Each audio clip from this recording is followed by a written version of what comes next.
Hello and welcome to TVC News at 7. And we begin in Abuja, where the Economic Community of West African States have lifted some sanctions earlier imposed on Mali, Niger and Burkina Faso. This was part of resolutions reached at the extraordinary session of the Authority of Heads of State and Government. Some of the sanctions lifted are the closure of land and air borders in Niger Republic, a no-flight zone to and from Niger, suspension of financial transactions and freezing of Niger's assets in the bank.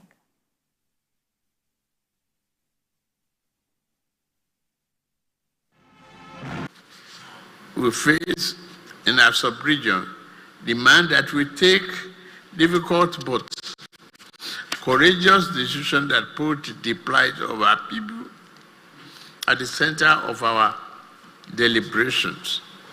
Democracy is nothing more than the political framework and the path to addressing the basic need and aspiration of the people. This is why we must re-examine our current approach to the quest for constitutional order. 3 countries benefited from about $100 million mobilized by UMOA within the context of ECOWAS plan of action against terrorism. Moreover, some funds allocation, about $7.5 million is being made towards supporting the 3 countries in acquiring equipment to help their fight against terrorism. The withdrawal will affect security cooperation in terms of sharing intelligence and participation in regional counterterrorism initiatives, such as the Accra Initiative and the Multinational Joint Task Force. The closure of land and air borders between ECOWAS countries and Niger to be lifted. And for more on this, I'm being joined by our Foreign Affairs correspondent, Moyo Thomas. So, Moyo, quickly give us more insights on the sanctions lifted in Niger, Mali and Burkina Faso and the likely implications of this development.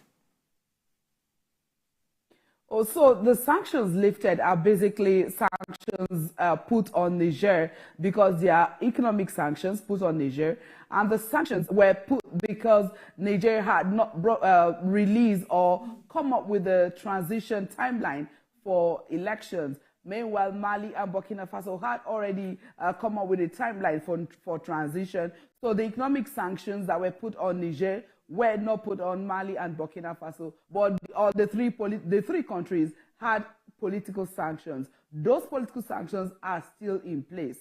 Political sanctions were not lifted, but economic sanctions on Niger what was announced today has been lifted because of the impact it is having on the people. That was the announcement made by the president of the ECOWAS Commission, and that it is because of it's based on humanitarian grounds.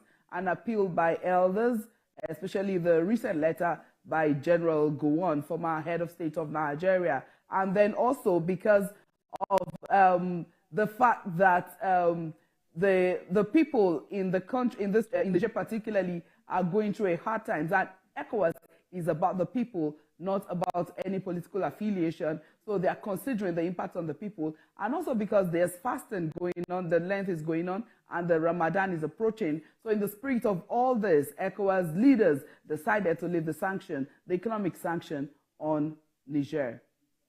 And what about Mali and Burkina Faso? Could you tell us exactly the kind of sanctions that were lifted on these countries as well? Okay, I just explained that the sanctions placed on Mali, Niger, and Burkina Faso, Mali and Burkina Faso had political sanctions on them, not economic sanctions. Their borders were never closed, but the borders with Niger was the one that was closed because it had not come up with a provision of of a transition timetable for elections. So, but Mali and Burkina Faso has a transition timetable already, and they're waiting for the time frame for the elections to be conducted. So the political sanctions on these 2 countries are still in place, but they didn't have economic sanctions. Only Niger had economic sanctions, and those economic sanctions were the sanctions lifted today. So the political sanctions on the 3 countries are still in place, but the economic sanctions on Niger is what is lifted. And you earlier asked the implication of this. I think this is where the contention is at the moment, because it is one of the questions at the question and answer session, I asked the president of the ECOWAS Commission what implication this is going to have on ECOWAS as a body. Would ECOWAS' strength will still be respected, especially in ensuring constitutional order or constitutional authority in all member countries, if it is the one shifting the borderline and lifting the sanctions? And it says that they had to do this based on based on humanitarian reasons. So we still don't know what implication this will have on ECOWAS, but as time goes by, we would definitely get analysts to tell us what implications this can have on ECOWAS. All right, our correspondent live for us from Abuja, Muyo Thomas. Thanks a lot.